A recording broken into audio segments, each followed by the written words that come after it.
ইসলামপুর ব্লকের কমলাগাঁও সুজালি গ্রাম পঞ্চায়েতের প্রধান নুরি বেগমের অপসারণের দাবি তুলে পঞ্চায়েত অফিসের সামনে অবস্থান বিক্ষোভ তৃণমূল কংগ্রেসের। উল্লেখ্য, বেশ কিছুদিন আগে দুর্নীতির অভিযোগে প্রধান নুরি বেগম ও তার স্বামী আব্দুল হককে দল থেকে বহিষ্কার করে তৃণমূল কংগ্রেসের ব্লক সভাপতি জাকির হোসেন। এরপর চাপে পড়ে তোলাবাজির টাকা প্রায় 200 মানুষকে ফেরত দেন প্রধান নুরি বেগম। এই দুর্নীতি ও তোলাবাজির অভিযোগ তুলে ব্লক প্রশাসন ও পুলিশ প্রশাসনের কাছে বহু মানুষ অভিযোগ করলেও এখনো পর্যন্ত আইনি পদক্ষেপ নেওয়া হয়নি বলে অভিযোগ। তাই বাধ্য হয়ে প্রধানের অপসারণ ও আইনি পদক্ষেপের দাবিতে পঞ্চায়েত অফিসের সামনে অবস্থান বিক্ষোভ শুরু করে তৃণমূল কংগ্রেসের কর্মী সমর্থকরা। এই ঘটনায় এলাকায় চাঞ্চল্য ছড়িয়ে পড়ে। খবর পেয়ে ঘটনাস্থলে মোতায়েন রয়েছে ইসলামপুর থানার পুলিশ। ধর্নাম হচ্ছে বলছি কেন, কারণ 15 মাস ধরে তো আমরা ধর্নার কথা বলছিলাম, কিন্তু এখনো অবধি আমরা বসিনি। কিন্তু কাল থেকে আমরা ধর্না মঞ্চে একটা নির্দিষ্ট টাইম টেবিল তৈরি করে আজকে ধর্না মঞ্চ আমাদের স্টার্ট হলো। আজকে আমাদের জুমার দিন, সেই জন্য কিছু লোক জুমা পড়তে চলে গেছে। আজকে ধর্না মঞ্চে বসার কারণ যে আমাদের যে প্রধান নুরি বেগম, তাকে পার্টিগত দলগত হিসাবে তাকে সাসপেন্ড করেছে এবং যা আইনি ব্যাপারটা আছে সেটা আমাদের বিডিও ম্যাডাম দেখছে। সে বিডিও ম্যাডামের কাছে আমরা অনুরোধ করছি। আমরা 1 থেকে 5 থেকে 1000 মতো কমপ্লেন ওকে দিয়েছি। এখনো পর্যন্ত আমাদের যে বিডিও সাহেব আছে এখনো পর্যন্ত তাকে সাসপেন্ড বা বহিষ্কার করেনি। সেটা আমরা বিডিও সাহেবকে বলবো যেন তাকে বহিষ্কার করে। দাদা, বলছি যে আপনাদের এলাকারই বিধায়ক হামিদুর রহমান বলেছেন যে আপনি রাজনীতির লোকই না, আপনি ব্যবসায়ী। একজন কি বলবেন? দেখেন, সে বিধায়ক সাহেব কিরকম করে বলেছে সেটা বিধায়ক সাহেব অবশ্যই জবাব দিবে। উনি রাজনীতিতে আসছেন, ওনার স্টার্টিং ছিল অবশ্যই। তো সেই কথাটা আগে স্টার্টিং তো হবে। আমাদের 15 মাস হলো যে আমাদের সুজালির জনগণ যেটা চাচ্ছিল সেটা আমাকে অঞ্চল প্রেসিডেন্ট করেছে। কালকে বিধায়ক সাহেব বলেছে যে বহিষ্কার একটা প্রধান, তাকে পাশে বসে সে এখানে উনি ভাষণ দিল, তাহলে তাকে নিয়ম কায়দাটা জানা উচিত ছিল যে একটা বহিষ্কার পার্টিগত হিসাবে তাকে সাসপেন্ড করা হয়েছে। তাকে মঞ্চে বসে পাশের বসে ওকে আমাদের বিরুদ্ধে উনি বললেন, তো ভালো করেছে। সে আমাকে বলছে যে ওকে এখনো পর্যন্ত জ্ঞান নাই। তো আমি এটাই বলতে চাই বিধায়ক সাহেবকে যে বিধায়ক সাহেব, আপনি আমাদের বিধায়ক, আপনি সুজালি অঞ্চলেরও বিধায়ক। কারণ যে সুজালি গোবিন্দপুর আমাদের ওই ইসলামপুর ব্লক হতে পারে, কিন্তু বিধায়ক তো আপনি যে এইভাবে কথাগুলো বলছেন, বিধায়ক সাহেবকে একটু বলাটা সোচ সমাজকে বলাটা উচিত ছিল, কিন্তু সে বলেনি। কিভাবে বলল যে এই বলেছিল ওনার মিডিয়াটা, আগেকার যে সোশ্যাল মিডিয়া যে আপনাদের ফুটেজ আছে, যে এর আগে বলেছে যে অনেক ভালো মানুষ যে বিধায়ক করেছে, বিধায়কের কথা না শুনলে যে ও দুর্নীতি করবে ওদের আমরা সাথ দেব, না শুনলে ওর কাছে আমরা ভালো নয়। এখন আমরা খারাপ হয়ে গেলাম। আমি কেন ও যেটাই বলবে সেটাই বলতে হবে, আমাকে করতে হবে, এরকম তো কোনো কথা নাই। বিধায়ক সাহেবকে আমরা এখান থেকে 19,000 ভোট লিড দিলাম। যে পুরো গোটা পশ্চিমবাংলায় সব থেকে লিড এগার হয়েছে, আমাদের জীবিত হয়েছে, সুজালি অঞ্চলে জীবিত হয়েছে। আজ অব্দি 4 বার ও বিধায়ক হলো, এখনো পর্যন্ত কেউ দিতে পারেনি লিড। এবার শুধু 300 কংগ্রেস, 300 বিজেপি, তাছাড়া সম্পূর্ণ ভোট। এর আগে আমরা বিধায়ক সাহেব আরো একটা কথা বলেছেন যে আপনি একজন দলের অঞ্চল সভাপতি হয়ে কেন পঞ্চায়েতে নাক গলাচ্ছেন, এটা বিধায়ক সাহেব বলেছেন। দেখো, আমি পঞ্চায়েতে কোনো আজ পর্যন্ত একটা ভিডিও ফুটেজ দেখাই দোক যে আজ অব্দি আমি পঞ্চায়েতে বসেছি। আমাদের 8 মাস হয়ে গেল, একটা ভিডিও ফুটেজ দেখাই দোক যে আজকে আমি পঞ্চায়েতে বসে কোনো একটা কাজকর্ম করেছি। এটা সবগুলো মিথ্যা কথা। এগুলা যেগুলা ওদের যে আমাদের এখানে যে কিছু মেম্বার আছে যে যার রোজগারটা বন্ধ হয়ে গেছে সেগুলা বলছে, সেটা আমাদের কোনো ফরক পড়ে না। আবার ওই মেম্বারগুলো আবার ফোন করছে আমাকে যে আমার ভুল হয়ে গেছে, আমি তো গিয়েছিলাম নিজের কাজের জন্য। কিন্তু ওখানে বসে যে এমএলএ সাহেব বলছে যে আব্দুল বিরোধী, আমার গোটা সুজালি অঞ্চল আব্দুল বিরোধী, আব্দুলের ফ্যামিলির বিরোধী সবাই, সেই বিরোধী একটা পরিবারকে নিয়ে কেন তো মাথা ঘামাচ্ছে এমএলএ সাহেব? তাকে চিন্তা করা উচিত। আমাদের ওখানে 25,000 ভোট আছে, সেটা না দেখে এমএলএ সাহেব একটা পরিবার নিয়ে কেন যে দুর্নীতি করেছে সুজালি অঞ্চলে যে দুর্নীতি করেছে, কিছু কিছু মেম্বার তার সঙ্গে যোগ্য, এবং এমএলএ সাহেবের কেউ যদি লোক যায় শুধু আব্দুলকে দেখাবে, যান ওখানে আব্দুলকে। কেন আপনি আমার বিধায়ক নয়? যে একটা আব্দুলের বিচার করবে, যেটা আমরা না পারবে এখানে সেটা বিধায়কের কাছে যাবে, সুবিচারটা আপনি করেন। কিন্তু ওই আব্দুল যে এত শোষণ করেছে সুজালির মানুষ 99%কে, সেটা আপনি বিধায়ক সাহেব দেখেনি। তখন বিধায়ক সাহেব বলছে যে এই যে নুরি বেগমকে যে বহিষ্কার করা হয়েছে ওটা উনি মানছেন না, ওনার স্বামী দোষ করেছেন, কিন্তু নুরি বেগমকে কেন বহিষ্কার? দেখেন, নুরি বেগম 6 বছর ধরে প্রধানে আছে।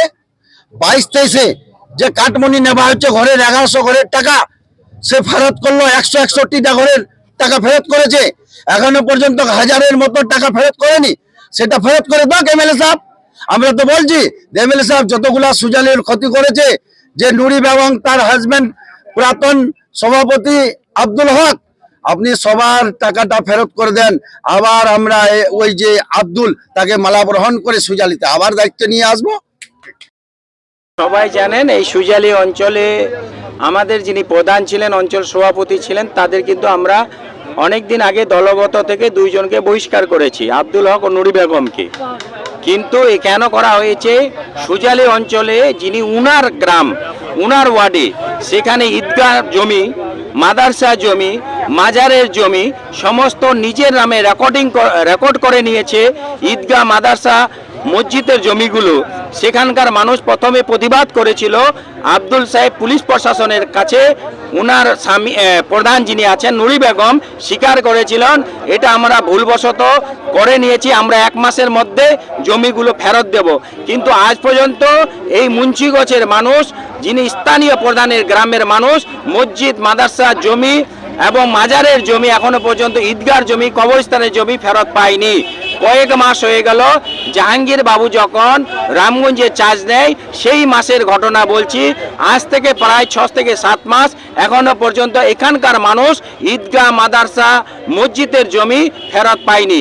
একজন প্রধান সাহেবা, একজন অঞ্চলের প্রাক্তন সভাপতি কিভাবে নিজের নামে মাদ্রাসা জমি, ঈদগার জমি বা কবরস্থানের জমি, মাজারের জমি কিভাবে রেকর্ড করা হয়, তার প্রতিবাদ এখানে গ্রামের মানুষ আজকে জানাতে এসেছে।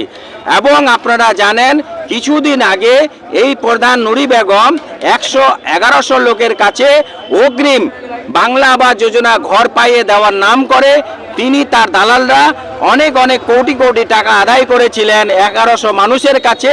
তার মধ্যে পুলিশ প্রশাসনের সামনে পঞ্চায়েতের অধিকারীদের পাশে বসিয়ে নিজের চেয়ারে পঞ্চায়েতে বসে নুরি বেগম 161 জনকে টাকা দিয়েছে। বাকি এখনো পর্যন্ত 900-র উপরে মানুষ টাকা পাবে, টাকা ফেরত দিচ্ছে না।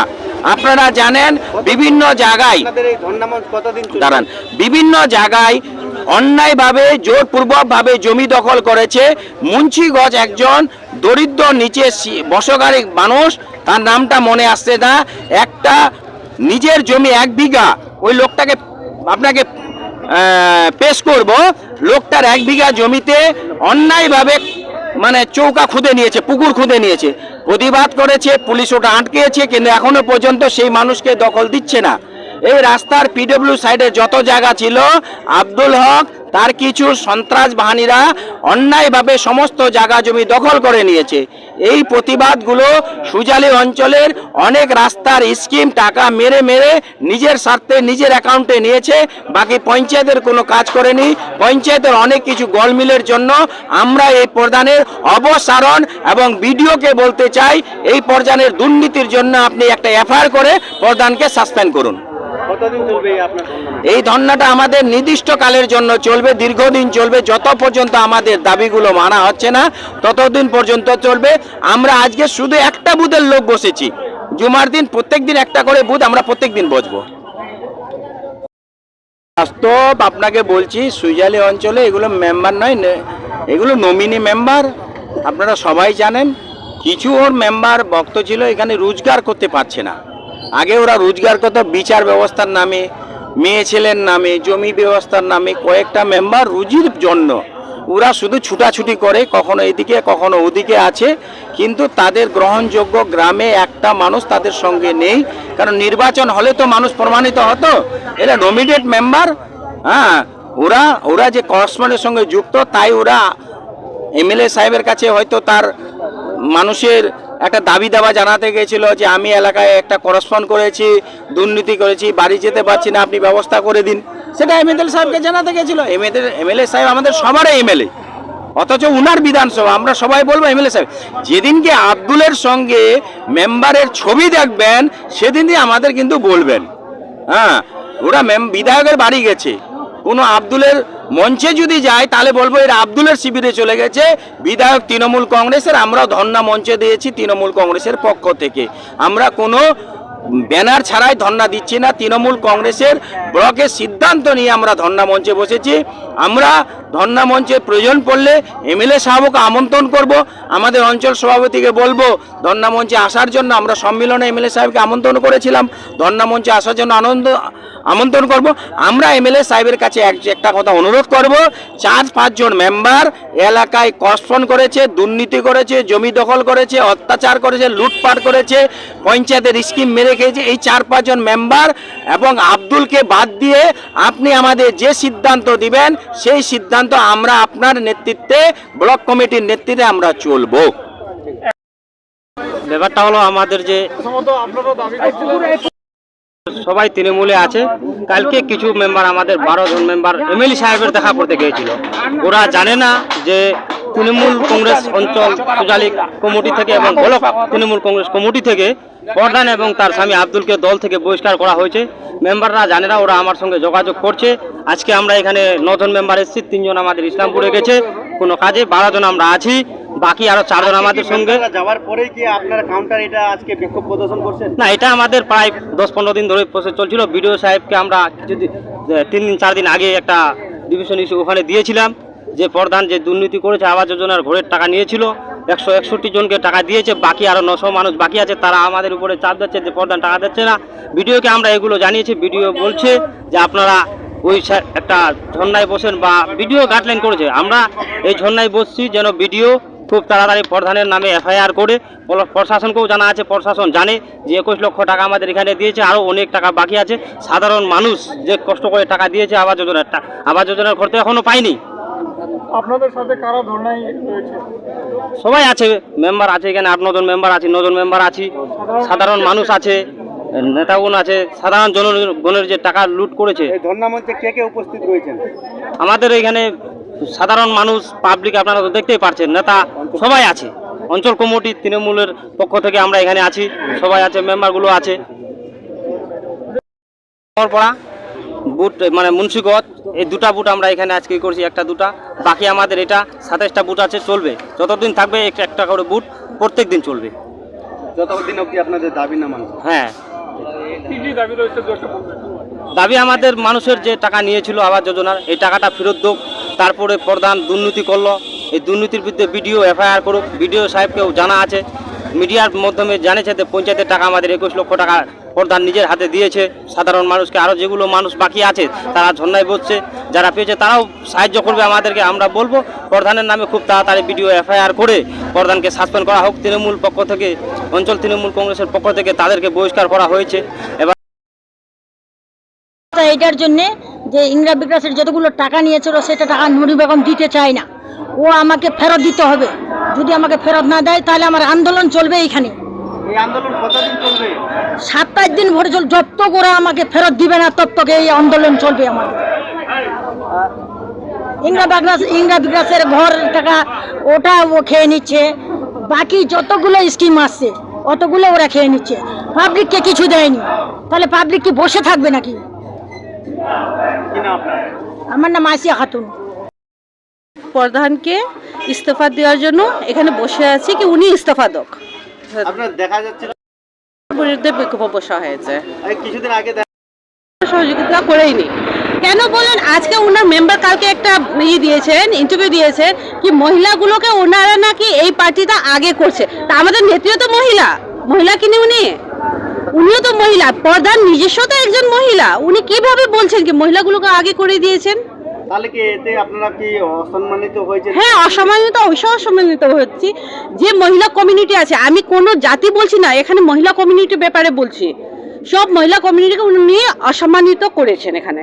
আপনি একটু আগে বললেন যে প্রধানকে উনি যে দুর্নীতিগুলো করেছেন সেই কারণে, দুর্নীতিগুলো তো সবাই জানে কি কি করেছেন উনি। কি নাম আপনার? আমার নাম সবিনা খাতুন। কি দায়িত্বে রয়েছে? আমি এখন অঞ্চল মহিলা কমিটির প্রেসিডেন্ট।